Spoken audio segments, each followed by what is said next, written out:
guys, welcome back to Strong Successful Male. So for today, going to go over an article titled, Why Are Men Frustrated with Dating? Is Dating a Punishing Situation for Men? And a big shout out to Alexi for sending me this article.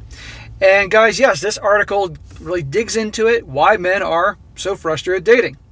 And this article is really going to dig into the facts of how we have the narrative that tells guys, which unfortunately a lot of guys fall for, about how you're supposed to be polite and a nice guy and accommodating and all these things. And what happens? The guy is treated like crap, dumped, heartbroken, cheated on.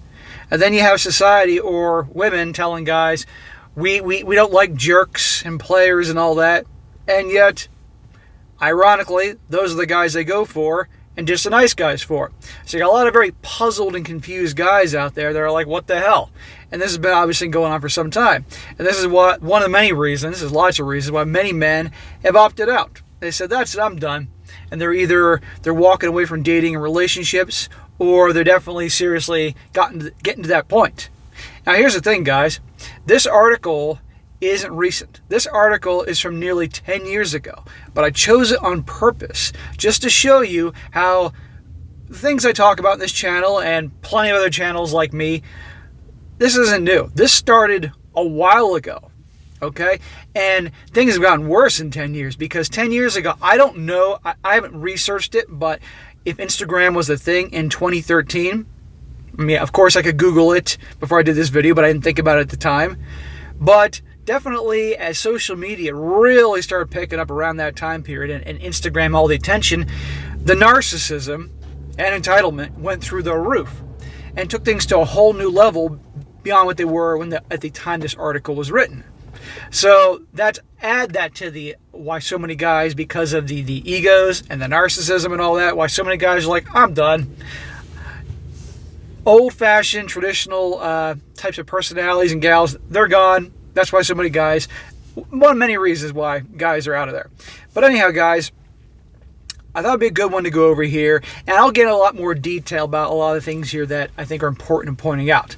So it starts off, and by the way, this article was written by a dude called the Attraction Doctor, who obviously talks about a lot of men's issues and women's issues and relationship and all that stuff, and there's definitely good points in here. So it starts off, he says, last week I discussed why women can't find a good man. In that article, I explained my hypothesis that women are stuck in a double bind between what they are told through modern social norms and their own biological motivation.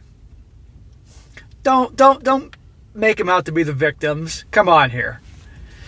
This week, I will discuss how the double bind for women may have resulted in a double bind for men as well.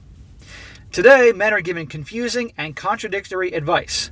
Socially, they're expected to be compliant partners to women. However, they are also urged to be women's S-word interest to maintain an attractive personality, i.e. assertiveness and ambitious. Unfortunately, men sometimes report that attempting to balance these notions does not result in satisfaction, happiness, or women's appreciation and respect. So what he's getting into, essentially, is you got society and women telling dudes to be one way.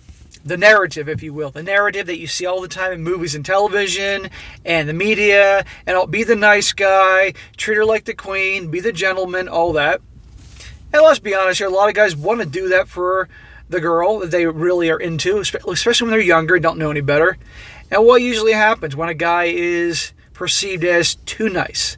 The kindness is perceived for weakness, and he's taken advantage of, not treated very well, and a lot of times either cheated on or dumped, and she goes on to the guy that does the exact opposite of those things. And the young guy is there scratching his head saying, what the hell? I did everything I was told to do by society or told to do by my female friends, because I'm going to just say this right now, as I talk about quite often, you never, ever, ever take advice from women about other women. Dating advice, pickup advice, relationship advice, attraction advice, all that stuff. Because by and large, most don't get it. Most, either they don't get it or they don't want to accept reality. How many girls have you actually talked to that said they don't like bad boys? And yet, they have quite the history of going out with bad boys. See what I mean? and so many just simply don't get what they are what triggers them emotionally. So they'll tell the guy to do this, this, and this because they want guys to. And here they want the guy to be that way, bring her flowers, tell her how you feel, be a gentleman. And then the guy does that and turns her off. That's why it's always best to listen to guys that have some experience how to handle things. And then there's the issue of the bad boys, and the guys don't want to be like them because they're usually a bunch of jerks and blah, blah, blah. And it's that turmoil that makes a lot of guys just say, that's it, screw this, I don't get it. And the trick is finding the happy medium. And I wouldn't say the happy medium between the two. I'd say obviously closer towards the bad boy type.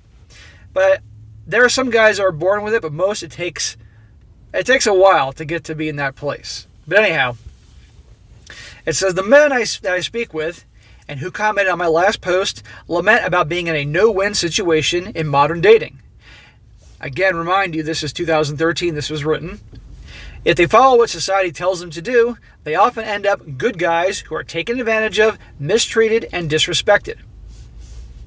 Sound about right, guys? In contrast, if they follow more assertive biological imperatives, they are labeled jerks and players who may get sexual gratification, but no love or respect for what they would consider a good woman.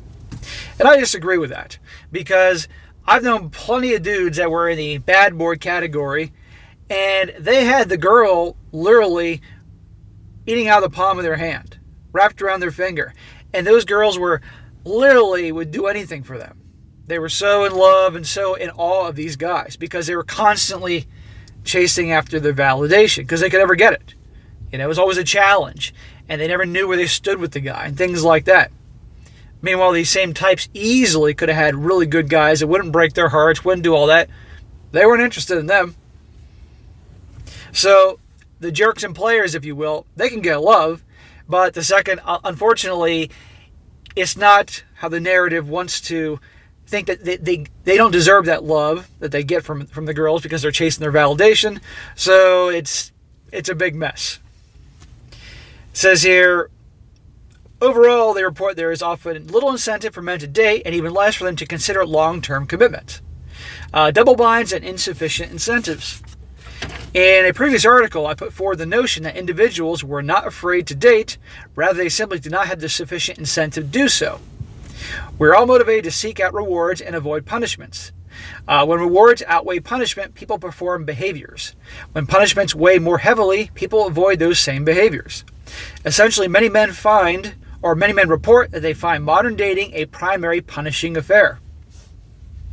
There you go. Again, this is 2013. Long before, I assume, Instagram and OnlyFans and dating apps really with the bombardment of attention from, yes, they had the dating apps back then, and yes, they had social media, but it wasn't as so ingrained for the never-ending attention that it is nowadays. Now guys really have a reason to say, I'm not going to go out with that narcissistic girl. We're on a date and she's constantly looking at her pictures for Instagram. Oh, can you take a picture of me? And she puts up on Instagram. She's ignoring him. Meanwhile, he's paying for the dinner. Changing social norms has allowed a few avenues by which they can both be acceptable as a relationship partner and attractive as a sex partner. As a result, at least half of their needs are unfulfilled regardless of the decision they make.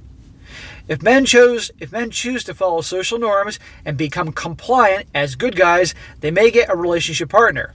However, due to women's social versus biological double bind, these compliant men may also not be attractive to those same relationship partners.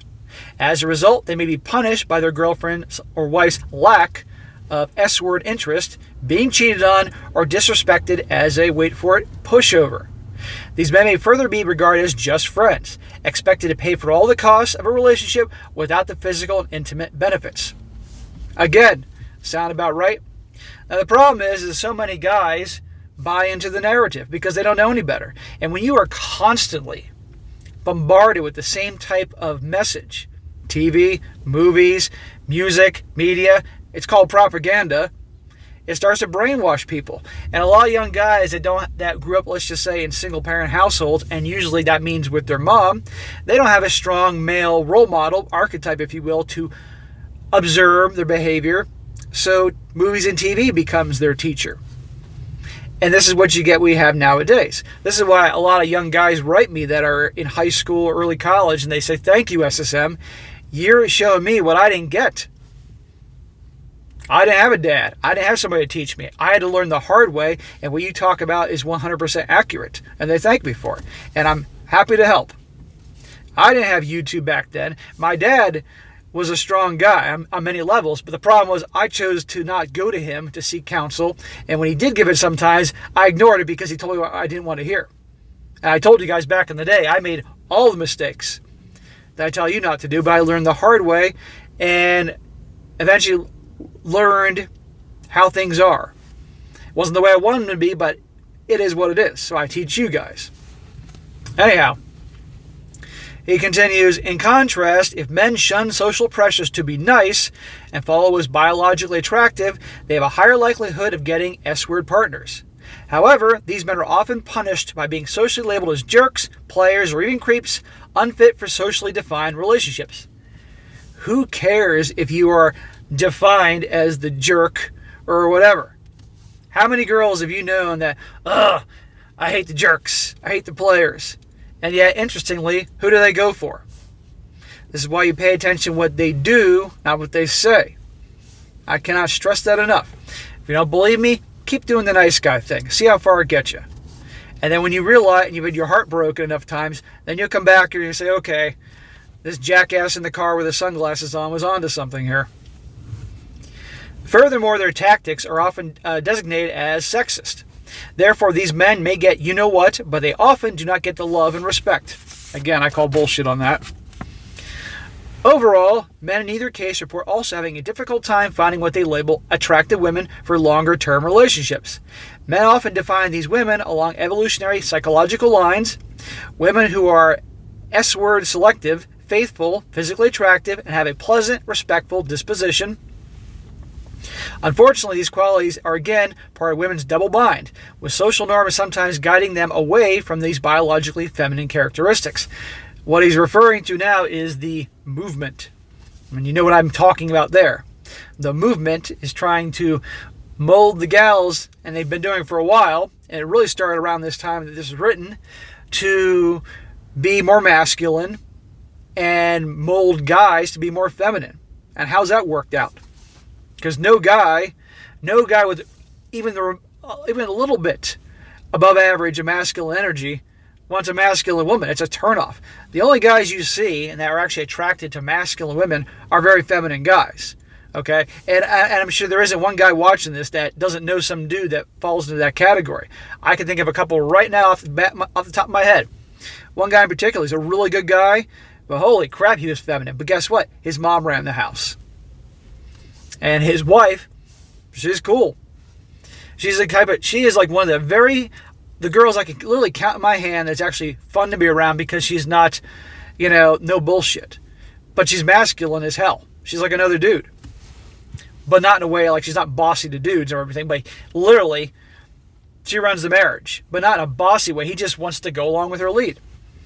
But a lot of women nowadays that have embraced their masculine side thanks to the message of the movement, they complain because they can't get guys. Why do you think? No guy wants a masculine-ass, bossy girl telling him what to do. He wants to be on a date with a feminine girl, not being on a date with another dude. That's what it seems like. So until a new equilibrium is reached in these evolving social norms, men have difficult choices to make. Essentially, they seem to have either appease social norms for relationships and acceptance, or evolve standards of attractiveness and get S-word fulfillment. Furthermore, they do in a situation where women's own social instruction may reduce the very characteristics that many of the men desire. Given that, many men sit on the couch, plug in a video game, and opt out, just as behaviorism and Skinner might predict. And that's what you have more of today. Trick is to find the medium. That you're not a thug or a criminal, but you put yourself first. This is what I tell you guys all the time. You have to go around being a criminal or a thug. This is a message for your relationship and dating, guys. You don't have to be a criminal or a thug. Those dudes can get women. Let's make that clear. But you obviously don't want to be that. You don't want to be in prison or be on the path to prison. But you also have to be this vanilla nice guy either. You can find the happy medium where you simply are a driven guy on your purpose, putting yourself first and putting the women last in the order of importance, going after your goals, going after your ambitions, not tolerating disrespect from anyone. If you are obviously like a relationship and dating guy, if she pulls some nonsense that's not cool, showing disrespect, you call her on it. Nice guys don't do that, amongst many other things. Put her last, and you call her on her BS, and don't take it from anybody, and you're a leader, you are a challenge, you don't make it easy for her to get you, all these types of things, amongst other things I'll need to get into. You find the happy medium. So you don't have to be a criminal or a thug to get girls, and you certainly shouldn't be the Mr. Kiss-Ass nice guy who puts them on a pedestal and treats them like royalty. You know what happens there. But a lot of guys, understandably, either they're just fed up or they think they can't get to that point. He says, what some men can do about it. Now he's going to go through some things that some guys can do to help their game, and I'll read it because it may help some of you guys out, and I'll point out what I agree with and what I don't agree with. He says, men have adapted and devised a number of strategies to make the best of these difficult options, including the following. He says, number 1, becoming attractive. One strategy adopted by some men is to become attractive, dominant, and sexually forward. These are the guys that are often labeled the players, max, and pickup artists. With this strategy, men are often able to fulfill their short-term S-word needs, especially within the modern socially sanctioned climate of hookups and casual encounters. In fact, many of these men are former virgins and nice guys who previously could not get physical needs addressed. Translations, the guys that were told they were a nice guy too much, flipped the script, and now all of a sudden, because they're acting like assholes and don't care, they're suddenly getting girls. You can do that a little bit. You can put on the act for a while, but if it's not your true nature, if you're truly acting, your old ways are going to come about. This I learned because when I was in high school and also in college, a couple times I got fed up by being labeled a Mr. Nice Guy and being dumped. So I'd flip the script, not necessarily on purpose, but more like because it was just a reaction, like, F this. And I started behaving in a different way. And guess what happened? I got girls. It was easy. But before long, that really wasn't the real me then. So then I started going right back to my old Mr. Nice Guy ways, and boom, adios, amigo. It wasn't until later where I found I understood putting myself first. Not taking any crap. Calling the gals on the BS and disrespect. Understanding that they test and passing the test, so to speak. Things like that. That's when I found the happy medium. It says here, many of these tactics, however, primarily attract women who are focused on short-term flings with attractive men. Therefore, the relationship needs of the men using this strategy may be less fulfilled in the long run. Right. These guys can play the act and get some tail, but these guys deep down want relationships, and the second they try to go for that, the old ways come back. Number 2, partnering carefully. Another strategy adopted by some men is to adhere to social norms and become the good guy or even domestic partner. These men often find relationships more easily. Well, of course, it's easy for them because eventually the girls want to settle. They were in the carousel enough time and been dumped by Chad and Tyrone, so they then they're tired of the bad boys, they're tired of the jerks. So they'll go find a Mr. Nice Guy to temporarily have some stability with, but eventually they get bored and go back to the bad boys. It says here, these men often find relationships more easily. However, men who follow this strategy should pick their partner carefully. Men successful with this strategy attempt to find an honest and faithful partner who respects their needs and is grateful for their contributions. Again, men pursuing this strategy also report the need to stay vigilant for their partner's waning attraction, signs of cheating, and being taken for granted, much as women in traditional relationships do.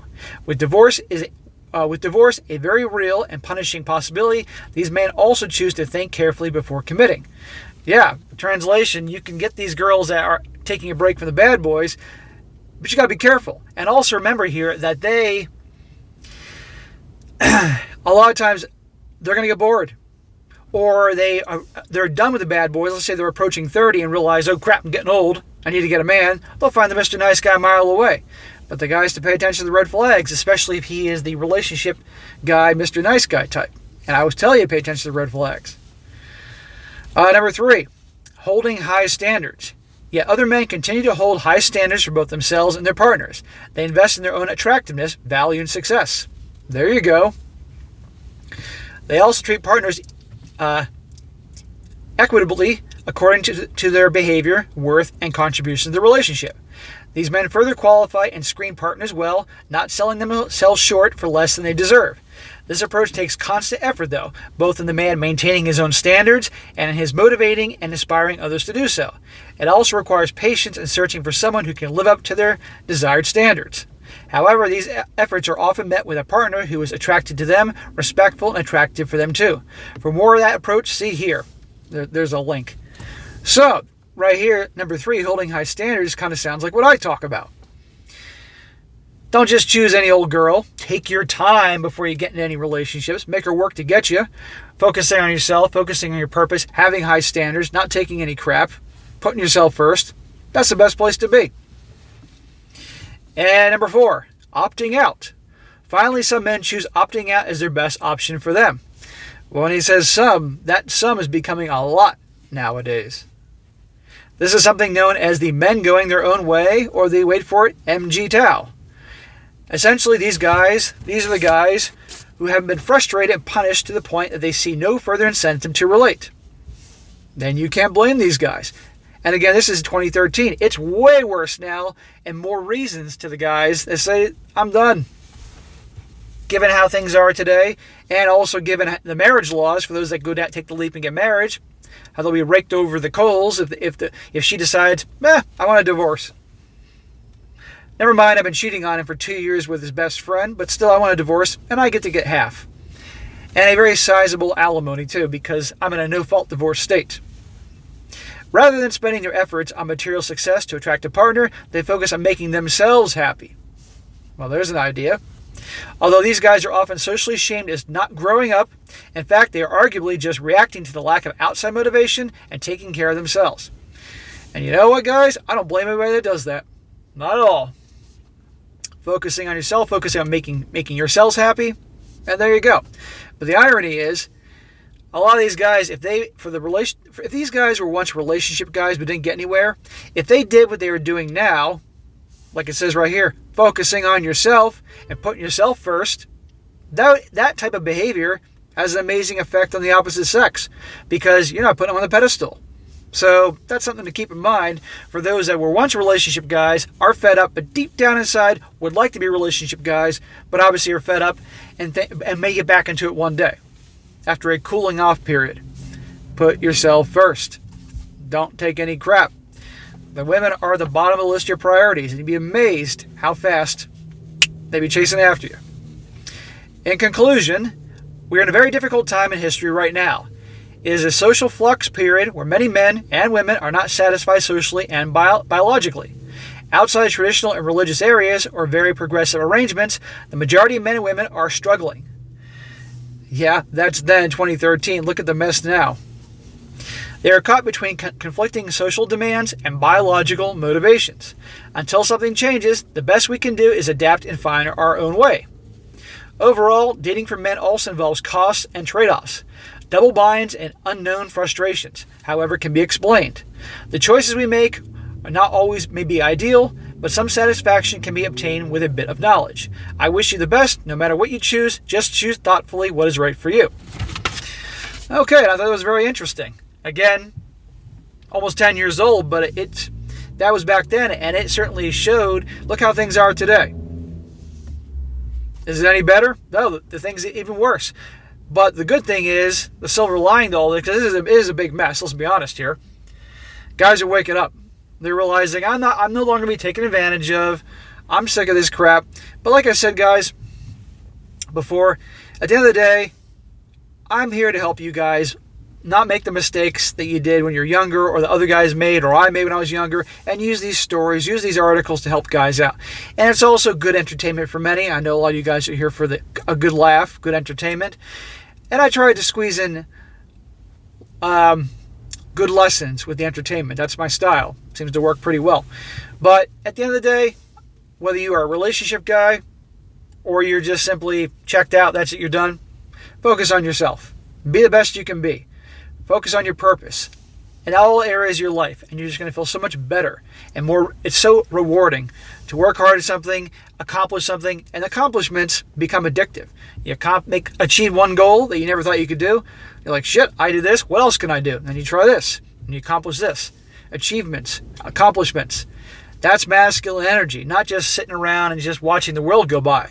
It's much better to live than exist. Most people in this world exist. Very few people actually live. So I want all you guys on your path to actually living. Unless it can be proved otherwise, we only get one shot at life. And time will go by like this. I'll be 44 in less than 2 months. And believe me, it seems like the other day I was 30. So for you guys who are young, like, oh, I got plenty of time. Sure, come talk to me in 15 years. Believe me, time goes fast. And for you older brothers out there, you know exactly what I'm talking about. So go for what you want. Go make yourself better. Pursue all your goals. Life is short. Go for it. But anyhow, that'd be an interesting one to go over here, showing how the mindset was 10 years ago. It's far worse nowadays. But, all right, guys, that is it for today. Be sure to comment down below. Let me know what you think about this. And be sure to like the video, share it with your friends, and subscribe. And I'll catch you next time.